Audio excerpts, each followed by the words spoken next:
की speaker Nancy Pelosi के Taiwan जाने से बौखलाए चीन ने सैन्य अभ्यास शुरू कर दिया, जिसका उसकी ओर से वीडियो भी जारी किया गया। चीन ने नैन्सी पेलोसी के ताइवान जाने का खुलकर विरोध किया था, लेकिन नैन्सी पेलोसी ताइवान पहुंची, जिसके बाद चीन ने आओ देखा ना ताओ और मिलिट्री एक्सरसाइज कर डाली, मानो वो ये ऐलान कर रहा हो कि वो ताइवान पर हमला करने वाला है। नैन्सी पेलोसी के ताइवान में कदम रखने के कुछ घंटे के अंदर ही चीन में जंग की तैयारी शुरू हो गई, जिसका सबूत है ये वीडियो, जिसमें जमीन, आसमान और समंदर तीनों जगह चीन के सैनिक ताइवान पर हमले की तैयारी करते नजर आए। समंदर का किनारा हो या समंदर के अंदर, ऐसी कोई जगह नहीं बची जहां चीन ने जंग की तैयारी के लिए तोपें और जहाज तैनात न किए हों। रात से ही उसने अपने 5वीं पीढ़ी के लड़ाकू विमानों J-20 को भी काम पर लगा दिया। और यह सब हुआ अमेरिका के निचले सदन की स्पीकर नैन्सी पेलोसी की ताइवान यात्रा की वजह से। पेलोसी जैसे ही ताइवान पहुंची, चीन ने ताइवान पर कई प्रतिबंध लगा दिए। लेकिन इससे न नैन्सी पेलोसी के तेवर ढीले पड़े और न ताइवान की राष्ट्रपति त्साई इंग-वेन के। उल्टा ताइवान ने चीन की सैन्य तैयारियों के टक्कर का एक वीडियो जारी किया, जिसमें ताइवान के लड़ाकू विमान, पनडुब्बियां और टैंक चीन को मुंहतोड़ जवाब देने के लिए तैयार दिखे। यही नहीं, पेलोसी और ताइवान की राष्ट्रपति एक साथ मीडिया के सामने आई, जहां नैन्सी पेलोसी ने अमेरिका और ताइवान की तो तारीफ की ही, डंके की चोट पर यह भी ऐलान कर दिया कि अमेरिका ताइवान के साथ है। Send an unequivocal message. America stands with Taiwan. वैसे नैन्सी ने यह संकेत भी दिए कि अमेरिकी नेताओं का ताइवान आने का सिलसिला जारी रहेगा। और यही बात चीन को चुभ गई। वो ताइवान को चीन का हिस्सा मानता है और चाहता है कि दुनिया भी ये बात माने। खुद अमेरिका भी वन चाइना पॉलिसी का समर्थन करता रहा है। लेकिन यूक्रेन जंग के बाद अमेरिका के तेवर बदल चुके हैं। पेलोसी के मुंह से सुरक्षा के मुद्दे पर ताइवान की हिफाजत की बात सुनकर तो ड्रैगन आग उगलने लगा। उसने अमेरिका को खुली चुनौती दी और ताल ठोक कर कहा कि वो वन चाइना पॉलिसी से कोई समझौता नहीं करेगा। There is only one China in the world and Taiwan is part of China. Ukraine जंग अभी खत्म नहीं हुई और चीन के तेवर देखकर ऐसा लगता है कि ताइवान दूसरा यूक्रेन बनने वाला है, क्योंकि वो भी चीन को ऐसे ही आंख दिखा रहा है जैसे यूक्रेन ने रूस को दिखाई थी।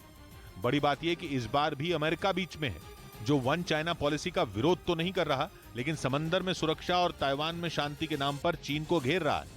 जिसके बाद कहा जाने लगा कि चीन का ताइवान पर हमले का प्लान तय है, जिसके लिए उसने साउथ चाइना सी में तैनात हथियारबंद टुकड़ी को सक्रिय कर दिया है। अमेरिका की एक रिपोर्ट में दावा किया गया कि चीन इन टुकड़ियों के जरिए ताइवान पर हमला कर सकता है। साउथ चाइना सी में तैनात इस टुकड़ी को मिलिशिया कहते हैं, जो छोटे छोटे जहाजों पर तैनात होती हैं और दुनिया को दिखाने के लिए चीन ने इसे मछली पकड़ने का काम दिया हुआ है, लेकिन असल में ये चीन की नेवी के कंट्रोल में रहती है। खबर है कि चीन ने साउथ चाइना सी में 300 से ज्यादा जहाजों को तैनात किया है, जिन पर मिलिशिया या हथियारबंद टुकड़ियां तैनात हैं, जो एक साथ ताइवान पर हमला करेंगी। चीन के पास करीब 1,80,000 ऐसे जहाज हैं जिन पर मिलिशिया तैनात है, हथियारबंद टुकड़ियां तैनात हैं, और अगर उनमें 900 जहाज भी ताइवान पर हमला करते हैं तो ताइवान के लिए उनसे निपटना मुश्किल हो सकता है। लेकिन यूक्रेन जंग के बाद जिस तरह से अमेरिका ताइवान के साथ खुलकर खड़ा नजर आ रहा है, उससे उसके हौसला भी बढ़ा हुआ है।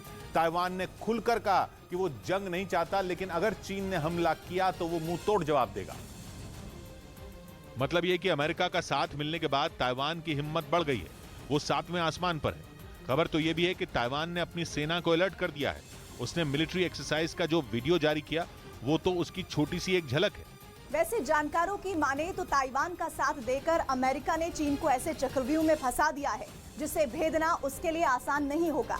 या यूं कहें कि ताइवान को लगातार धमका रहे चीन के पास पीछे हटने का विकल्प ही नहीं बचा है, क्योंकि अगर उसने कुछ नहीं किया तो शी जिनपिंग की इंटरनेशनल बेइज्जती पक्की है। क्योंकि वो तैयार नहीं है अभी पूर्ण रूप से युद्ध के लिए, उसमें चीन की नाक कटेगी।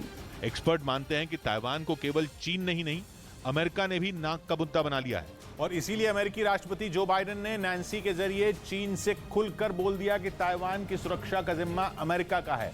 नैन्सी पेलोसी की ताइवान यात्रा से कुछ दिन पहले ही बाइडेन और शी जिनपिंग की बात हुई थी, जिसमें ताइवान के मुद्दे पर शी जिनपिंग ने बाइडेन से बोल दिया था कि वो आग से ना खेलें, वरना खुद जल जाएंगे।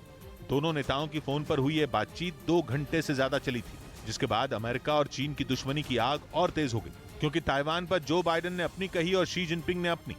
यही नहीं, खबर आई कि अमेरिका ने साउथ चाइना सी में अपना महाशक्तिशाली USS Ronald Reagan aircraft carrier भी तैनात कर दिया है। यानी ब्लू बैटलफील्ड में जंग की तैयारी दोनों तरफ से पूरी है। वो अलग बात है कि जानकार चीन को जंग के लिए पूरी तरह तैयार नहीं मानते और उनका मानना है कि सत्ता में वापसी के लिए शी जिनपिंग मजबूरी में मिलिट्री अभ्यास कर रहे हैं। जिनपिंग साहब अपनी तीसरी टर्म के लिए अब एंगल कर रहे हैं, इसलिए चीन को कुछ न कुछ तो करना पड़ेगा ही। हालांकि नैन्सी पेलोसी की ताइवान यात्रा से चीन जिस तरह भड़का है, उससे इस बात को पूरी तरह नकारा नहीं जा सकता कि ताइवान का हश्र यूक्रेन जैसा हो सकता है। दुनिया को परमाणु हमले की धमकी देते आ रहे रूस को अब उसके और अमेरिका के बीच हुई एक परमाणु डील के एक्सपायर होने का खौफ खाया जा रहा है। कुछ दिन पहले पुतिन ने भी परमाणु युद्ध के खिलाफ बयान दिया था और उनके प्रवक्ता ने दोनों देशों के बीच हुई न्यू स्टार्ट परमाणु संधि की जगह नई डील के लिए बातचीत शुरू करने की पैरवी की। यानी अपने परमाणु हथियारों का डर दिखाकर दुनिया के रोंगटे खड़े करने वाले रूस के तेवर अब ढीले पड़ते दिख रहे हैं। पुतिन के प्रवक्ता दिमित्री पेस्कोव मीडिया से बात करते हुए बोले कि रूस ने बार बार कहा है कि जल्द से जल्द बातचीत शुरू की जाए क्योंकि अब बहुत कम वक्त बचा है। अगर संधि एक्सपायर हो गई तो दुनिया की सुरक्षा और स्थिरता खतरे में पड़ जाएगी। दुनिया की चिंता करने वाले ये वही दिमित्री पेस्कोव हैं जिन्होंने यूक्रेन के युद्ध की शुरुआत में अमेरिकी न्यूज चैनल CNN को दिए इंटरव्यू में ताल ठोककर कहा था कि अगर रूस पर आंच आई तो परमाणु हथियार चलकर रहेंगे। लेकिन बदलते माहौल के साथ उनके सुर भी बदल गए, बल्कि वो अपने नेता के सुर में सुर ही मिला रहे हैं। कुछ दिन पहले पुतिन ने भी अपने पिछले स्टैंड से जबरदस्त यू टर्न लेते हुए कहा था कि परमाणु जंग में कोई नहीं जीत सकता, जबकि इससे पहले तक पुतिन बार बार अपनी परमाणु ताकत का डंका पीट रहे थे और परमाणु मिसाइलों के ताबड़तोड़ टेस्ट करके अपना शक्ति प्रदर्शन करने में जुटे थे। लेकिन जंग शुरू होने के 5 महीने बाद तस्वीर बदलती दिख रही है। पुतिन के प्रवक्ता ने भी रूस और अमेरिका की परमाणु संधि के हक में बयान देकर गेंद अमेरिका के पाले में डाल दी। उन्होंने ये जताने की कोशिश की कि रूस न्यू स्टार्ट यानी new strategic arms reduction treaty के हक में है।